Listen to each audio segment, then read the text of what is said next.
Thank you for joining Video Fit Solutions. Today we're going to be reviewing the 2006 movie called Apocalypto. It was directed and produced by Mel Gibson, and although there's been some debate over the movie's depiction of the Mayan culture at the time, in my opinion it's one of the most powerful stories of survival that you'll ever see. Please like, share, and subscribe to Where in the World is Frank and Gina. We hope you enjoy the review. The movie is set in the early 15th century in a jungle where a tapir is running through the woods and sets off a trap. A young Native American named Jaguar Paw is out hunting with his fellow tribesmen and is happy to share his catch with Crone Nose, Smoke Frog, and Cocoa Leaf, while their friend Blunted received the testicles of the tapir since he has yet to conceive with his wife. Meanwhile, Jaguar Paw's father, Flint Sky, offers Blunted some leaves and asks him to try them the next time he and his wife try to conceive. Meanwhile, they are interrupted by a band of villagers who seem to be disheveled. They offer some food and tell Jaguar Paw that they are starting a new beginning. They exchange food, however Jaguar Paw wants to know more about what's going on. However, his father stops him. Later, on their way back to the village, the father informs him that the villagers were infected with fear and he did not want it to travel back to his village. Meanwhile, Jaguar Paw returns to his hut to his son Turtle's Run and his very pregnant wife Seven. Blunted returns to his wife as well, Skyflower. However, his mother-in-law is eager for him to give her a grandchild. After a few moments, Blunted comes running out of his hut holding his privates and jumps into a water trough, while Flint Sky erupts in laughter because the leaves he gave him were designed to cause a burning sensation. He begins to laugh with everyone else after a few moments. Later that evening, an old wise man tells a tale of how the forest gives until it can't give any longer. Jaguar Paw is distracted until Seven brings him back. The following morning, Jaguar Paw awakens before everyone else does. He notices warriors with flames coming towards the village, and it's quickly overrun. He quickly gathers his wife and child and hides them deep in a cavern with the promise he'll return. Meanwhile, he ties a rope to try and secure it for his family, not noticing the warrior that's almost about to reach him. As he executes the warrior, he notices that the camp is overrun. Blunted, who has been fighting valiantly, was even taken hostage, while his wife's fate was unknown. While Jaguar Paw attempts to save his father from Middle Eye, who was almost killed by Jaguar Paw, is hell-bent on revenge and names him Almost. Meanwhile, Flint Sky, as he's being executed by Middle Eye, tells his son not to worry, while the rest of the villagers are rounded up and the children are left with the dead. As the Hawkeye captors are leading the villagers off, one of them notices Jaguar Paw looking at the cave system. As Snake Ink investigates, he does not notice Turtle and Seven in the cave system. However, he becomes suspicious and cuts the rope. Meanwhile, the leader of the Hawkeye, Zero Wolf, reunites with his son, Cut Rock, who has been injured. His face is swollen, so the father has to relieve the pressure by cutting his face, thus allowing the son to see again.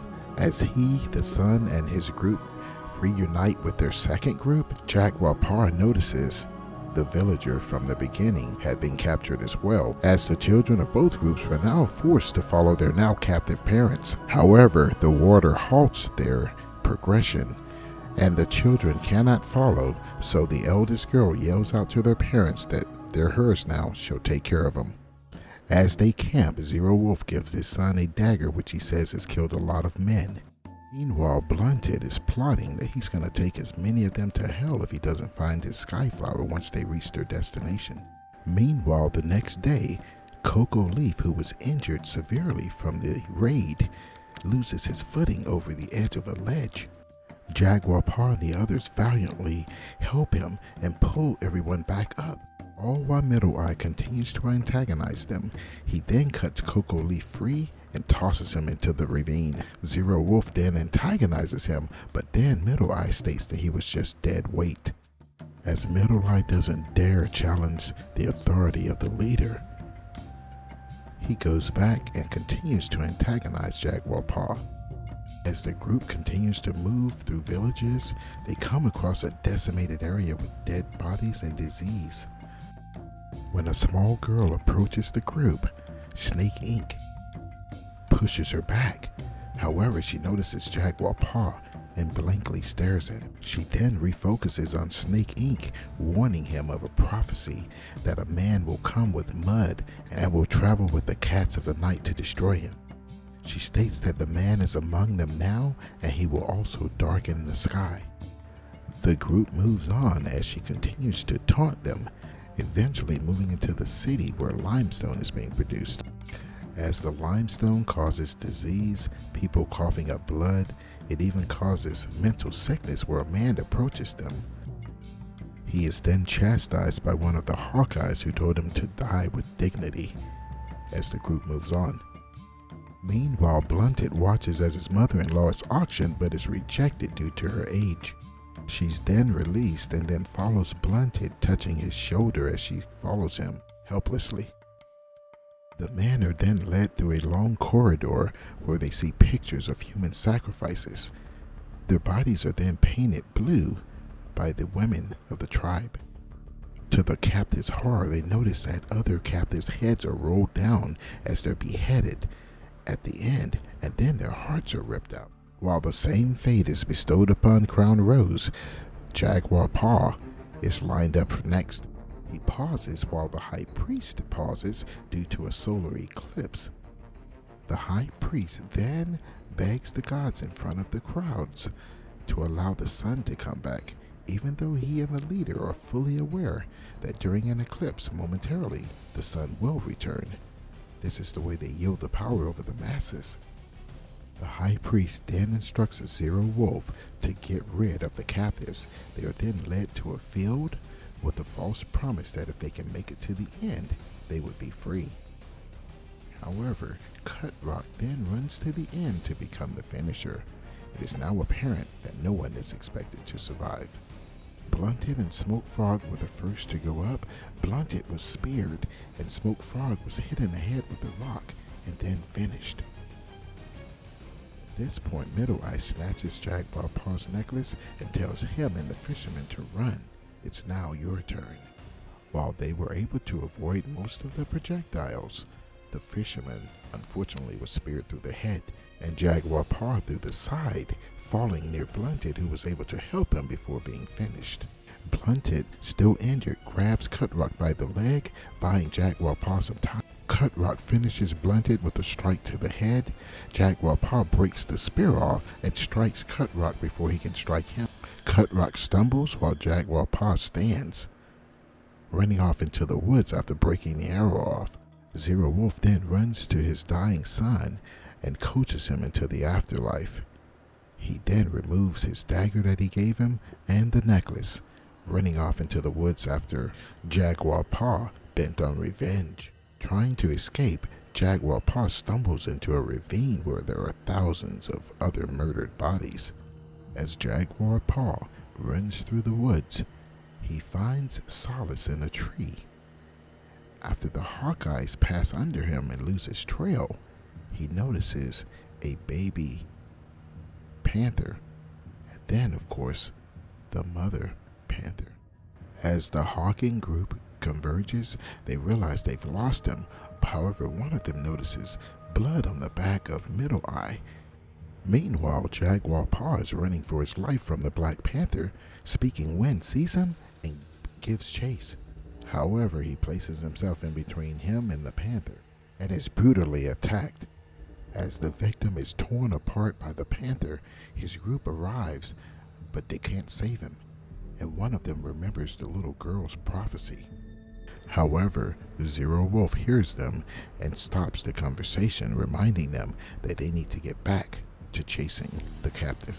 At one point, Drunkard's 4 approaches a tree in which Jaguar Paw had left some blue paint, not knowing a snake was there and was bitten in the neck. Hanging Moss advises him to bloodlet for a quicker death. As the Hawkeye catches up to Jaguar Paw, he's forced to make a decision and has to leap over the side of a waterfall, and antagonizes them once he survives that he and his ancestors will continue to hunt in these forests. Impatient, Zero Wolf stabs Snake Eye when he suggests climbing down instead of jumping. Buzzard Hook is the first to jump, but dies when he hits his head on a submerged rock. The others are a bit luckier and continue the pursuit. Jaguar Paw, however, jumps into a mud pit and almost gets stuck. As he's able to pull himself out, he stumbles, but then decides he's no longer running. As the Hawkings approach, Jaguar Paw arises with a wasp nest and throws it at him, prompting the wasp to attack them as he runs and gathers a poison dart frog to make poison darts from. While he runs in a circle to wait for the Hawking, he hears thunder overhead. Meanwhile, Seven attempts to escape the cave system by throwing a rock up. However, it doesn't work. She is, however, able to climb up halfway. However, it dislodges and she falls. Even though she isn't badly hurt, her water breaks. Meanwhile, Jaguar Paw waits patiently in the woods, making a straw with his poison darts out of leaves, eventually hitting Swinging Moss, who was already weakened. Swinging Moss's cries attracted Middle Eye, who came back to confront Jaguar Paw. As Middle Eye and Jaguar Paw stand off, they notice the gavel that the deceased had left. As Jaguar Paw slides under, Middle Eye strikes him over the head slightly. However, Jaguar Paw still is able to grab the handle and comes back up and strikes Middle Eye twice. As he calls him almost one more time, he kills him. It soon begins to rain and Jaguar Paw knows he must make it to the system before it fills with water. As the Zero Hawk and the others approach, he becomes enraged after seeing the others' bodies. As he barrels ahead of the others, Jaguar Paw finally reaches the cave system and Seven is telling him to hurry as the water's quickly filling up.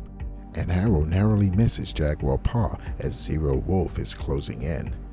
Monkey Jaw and Tin Peccary stop and see Seven and Turtles run in the cave system. Meanwhile, Jaguar Paw stops in a familiar part of the forest, but he's hit in the shoulder by an arrow from Zero Wolf. Though injured, Jaguar Paw stands and confronts Zero Wolf as he grabs his dagger and prepares to charge him. Driven by rage, Zero Wolf fails to see a tripwire for the taper and is impaled. He dies as Monkey Jaw and Tin Peccary arrive, who then continue to chase Jaguar Paw to the edge of the sea. When they catch up to him, they stop when they see a fleet of Spanish ships at the edge of the sea. They see soldiers and missionaries coming in small boats to shore. Mesmerized, Monkey Paw and Tin Peccary continue forward while he runs back to the cave system to save his family, finding out that his wife has given birth. Once rescuing his family, he walks through the woods with his son in hand. Seven eventually asks Jaguar Paw once they see the ships again, should they go towards them. He states instead they should go and start a new beginning. And this is where Apocalypto ends. Please like, share, and subscribe to Where in the World is Frank and Gina on YouTube. And when you get a chance, check out the real movie. It's about 2.5 hours long. Take care. God bless.